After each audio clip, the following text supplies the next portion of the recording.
Hello, everyone, and welcome back to Fan Interference with Wichita Wingnuts manager Pete Rose Jr. Fan Interference is a weekly program where you get to ask the Wichita manager questions about the Wingnuts, baseball or sports in general, or just seek Pete's wisdom about life events that are going on out there.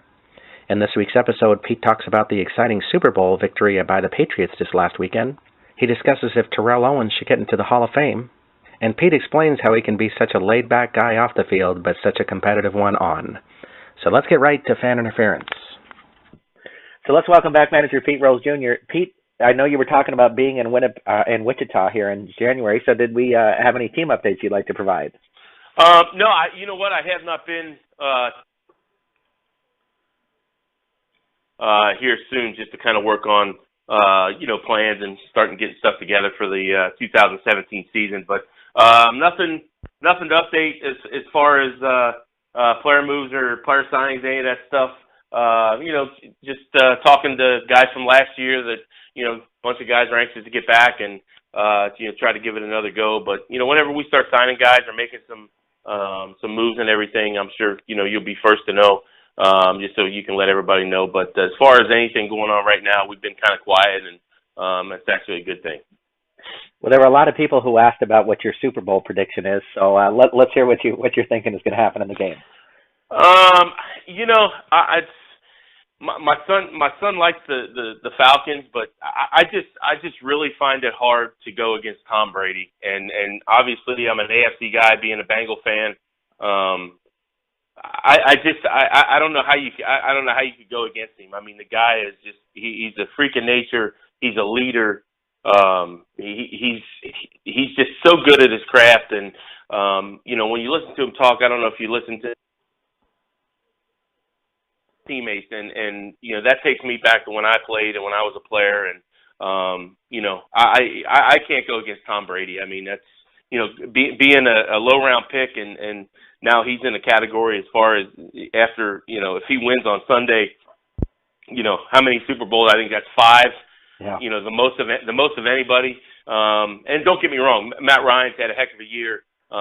With the Falcons, and they have a former Bengal and Mo Sanu, who's a great receiver to Jones. But I got to go with Tom Brady, man. I just think if it was anybody but him, I think maybe you could take the Falcons. But you got the best coach that probably ever coached in the NFL, maybe in any sport, and then you got obviously the best quarterback to ever play the game. It's kind of hard to beat those guys. Well, before we get into fan questions, I thought it'd be kind of fun. They always have those unusual sports Super Bowl betting things out there. So I thought we could talk about a few of those just to kind of get fans your take on that. So the over-under on the game, 57.5 points. What do you think about that? Everybody's been talking about a high-scoring game. So usually when that happens, it's a low-scoring game. So I'll take the under. So So the next thing is you're not believing the record for the most points in the Super Bowl will be broken. 75 right now. No, I don't think so. I think, when you're talking about Bill Belichick, who's a defensive mastermind, I think he's going to, if you go back to the Pittsburgh game, that's a high-powered offense, and he'll find a way to take either Jones or Freeman or somebody out of it. So I don't think, like I said, I'm going to take the under. I don't think it's going to be a high-scoring game. I think it's going to be a really good game, but I definitely don't think the points will be broken either. What do you think will be the first score of the game? I'm going to say it's going to be a Tom Brady touchdown to we'll go to the Hogan guy. What a receiver he is. Okay. One of the more interesting questions: what color hoodie will Bill Belichick wear? A blue, a gray, a red, or no hoodie at all? It's in Houston, so I'm going to go with the cutoff sweatshirt. I'm going to say no hoodie, just because I think the weather's going to be nice, and I think he's been wearing just the regular sweatshirts with the crew neck sweatshirts with no hoodie. So I'm going to go crew neck sweatshirt. I'll say he'll go blue. Let's just go with that. Do you think the national anthem will be longer than 1 minute and 58 seconds? That's a good question. I don't even know how long it takes to sing in the national anthem, but we'll go over on that one. Why not? Okay. An interesting question, because I don't know very much about Luke Bryan, but I guess he's singing the national anthem, and so there's a bet on whether he will shorts or pants. I don't know who Luke Bryan is. Country guy that I know of. That's about as much I can tell you. I'm a big, huge music guy. one of my hobbies is I like to spin records, but I'm a house music kind of guy. I'm electro kind of, that type of stuff. I'm a Claude Von Stroke kind of guy who's a really good DJ. So I don't know who Luke Bryan is, but I'll say pants because I always wear shorts. And our last question, and kind of a goofy one, is what color liquid will be poured over the winning coach? I'll say green. I you just go with the patented green Gatorade, and we'll go. It's either got to be green or orange, so I'll go green. All right, the standard Gatorade you're going with. Yeah, standard Gatorade. Awesome. Well, let's go into our fan questions. First of all, Jared from Hutchinson would like to know: are any Wingnuts players in the World Baseball Classic this year? No, not that I know of. That's a really good question. There was one kid in our league, actually, who ended up playing for Team Israel in the qualifier. What a solid baseball player. You talk about a kid that you look at him and you think nothing of him, and he's just an absolute baseball player. He played for me with the White Sox and extended, and then obviously had a tremendous year last year in Joplin. He may be the only guy that I know of that's going to play in the Classic. I got a couple horses that I know can help, but when you're talking about Team USA, that's the best of the best. So I'm going to say my guys will probably sit this one out. Darren from Topeka would like to know what are your thoughts about some of the new managers in the league this season, like in Sioux Falls, I think is what he meant, and Kansas City. Joe Calpietro, who's in Kansas City, he was actually, when I played in, it was the Northeast League, or the old Northern League, when I played in New Jersey. He was actually over there with Allentown. So a super nice guy. I've had a great relationship with Joe. Since I've known him, since I played against him, he was a manager, obviously. I don't know who's in Sioux Falls Sioux Falls, and Mike Myers took over, who was with Laredo last season and became the manager up in Sioux Falls. I don't know if you know him personally. No, what did he do for Laredo? He was their pitching coach a couple years ago, and I think he became like the overall bench coach for. Oh, okay. I think I may have met him. Obviously, this year just from playing against him so much, and I think coming from Laredo, I think he'll do an outstanding job. I mean, let's not.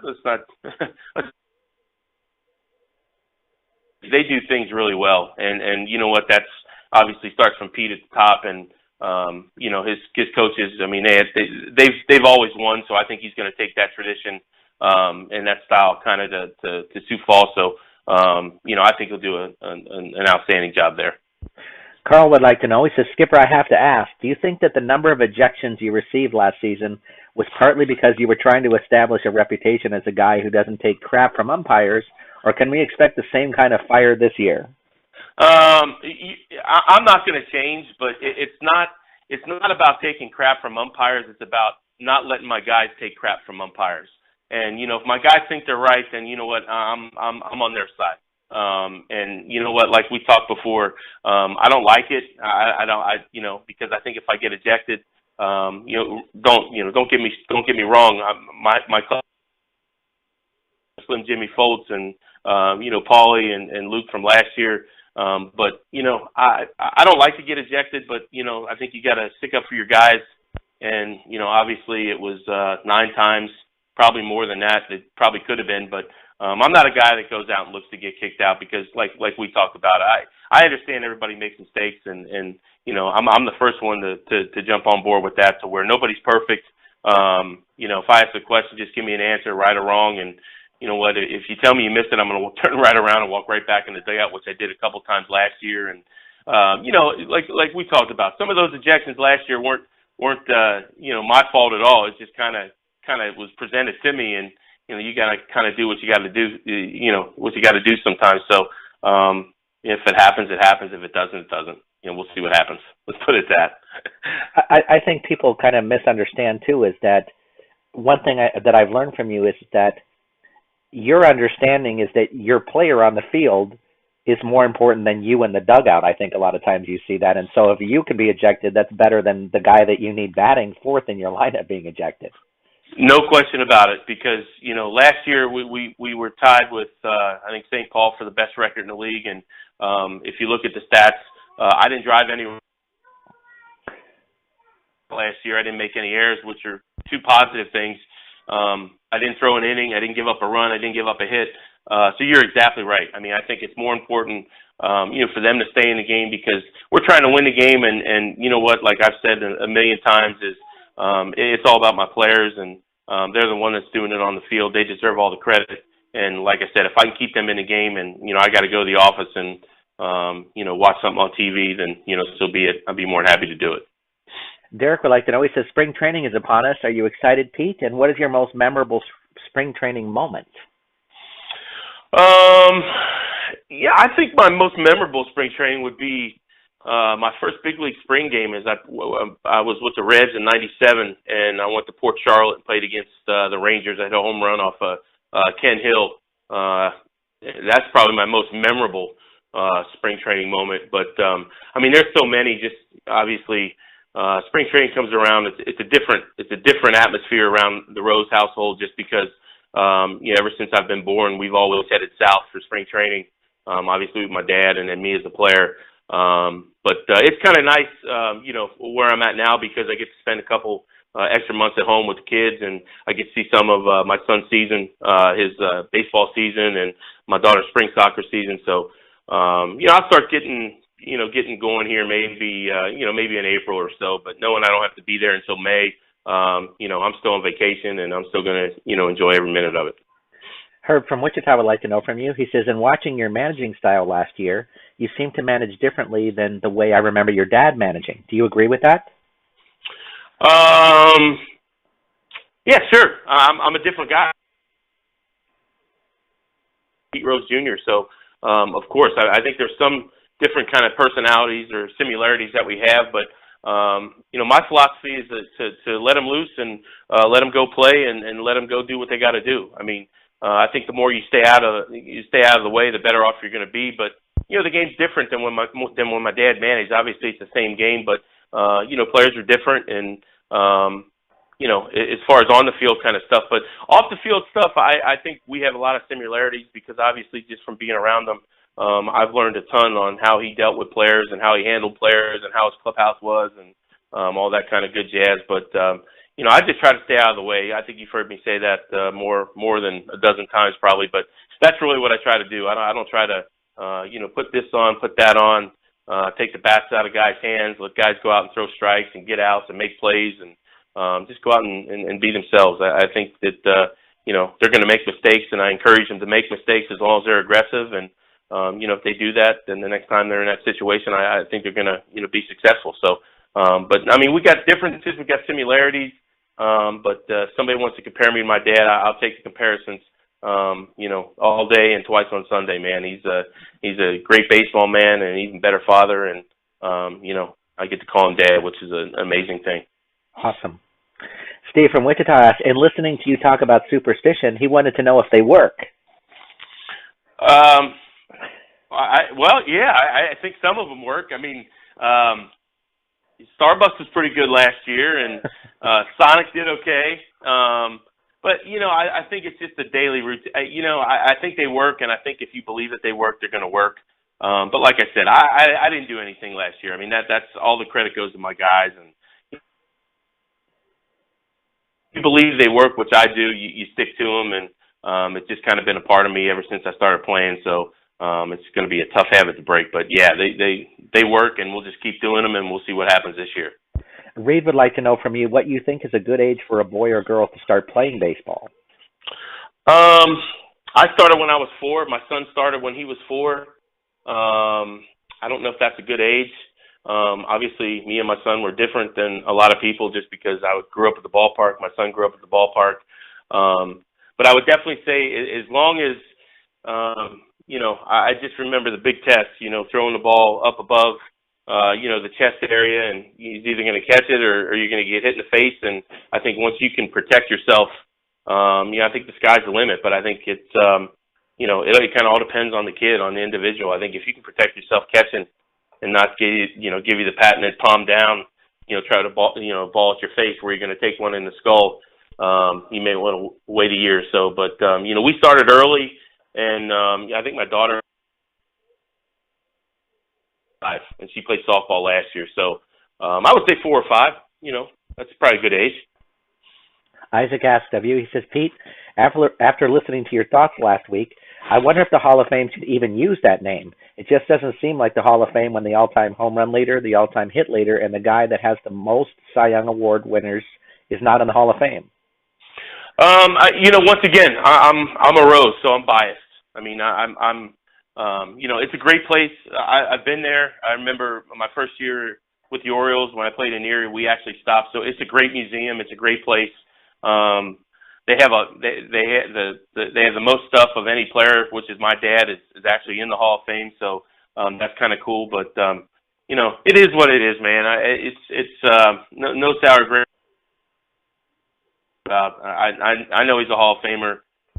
Probably 99.9% in the world knows that he's a Hall of Famer. And if you played the game, not only as a professional, but in college, high school, little league, and you know anything about the game, he's a Hall of Famer. So, it's a great place to go, and I would recommend any baseball fan go and just check it out, just because all the memorabilia and all the memories and everything that's in there. But I'm biased, man. I'm a Rose, so I'm I know he's a Hall of Famer, so whatever.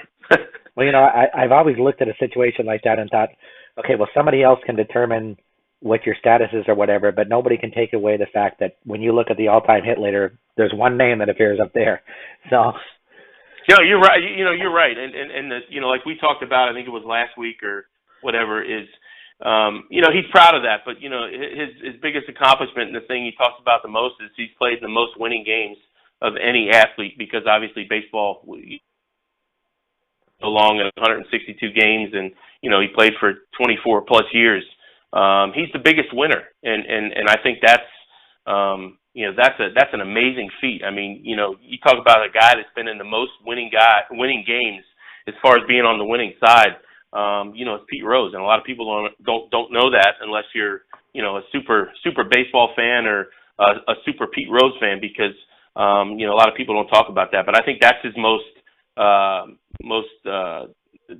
his best accomplishment, so to speak, or the one that he likes the most is, he says that he's the biggest winner, and you know what, he is, and I think that's an unbelievable feat. Wow, I love that. I didn't know that at all. Wow. Yeah, it's amazing. If you look at his games and winning games played, it's more than anybody in the history of sports. It's amazing. Wow. So is like Jeter he's got to be like second or something, I would gather on that. I don't know what he is, just because I don't know. Jeter played 17 seasons, I think. I think so, yeah. 17. Well, my dad played 24, and that's that you're making, and people don't want to play for that long anymore. Just because they can set their families up on one contract, which is totally understandable, to where people would rather spend time with their families and watch their kids grow, which I'm all for that. So I just think that I don't know who's second, but I definitely know who's first, just because I know he talked about it all the time, and I think if I was him, I would do the same as well. Absolutely. Our last question comes from Jack from Wichita. He says, okay, Pete, so I met this girl and I asked her to go out on a date with me. So she says, yes. On the date, I tell her, I fell in love with you the moment I saw you and knew you were the one. Her response is, you're creeping me out. Love at first sight is for real, right? Yeah, I don't know if I don't know if I would have went at it that way. I think I might have went at it a different way. So maybe he's in trouble. But keep at it, and just don't get creepy. You know what I mean? But it's definitely out there. But I think if you preach it right out of the gate, you may be in some. That one hopefully works out for him. Yeah, that's a story you tell your friends way later on in life. You don't say that on the first date. After you've been married for like 20 years, exactly. That's exactly what you do. Well, thanks for joining us this week, Pete. You got it, man. I'll talk to you next week. We want to thank Manager Pete Rose Jr. for joining us on Fan Interference this week. If you have your own questions you'd like to ask the Wichita Wingnuts manager, please send them to us at askpete@minorleaguesportsupport.com. That's askpete@minorleaguesportsupport.com. Please have your questions to us by Sunday evening so we can give Pete a little time to review them before we record the show. I'm Rob Pannier, the managing editor of the Minor League Sports Report, and we'll see you next time on Fan Interference.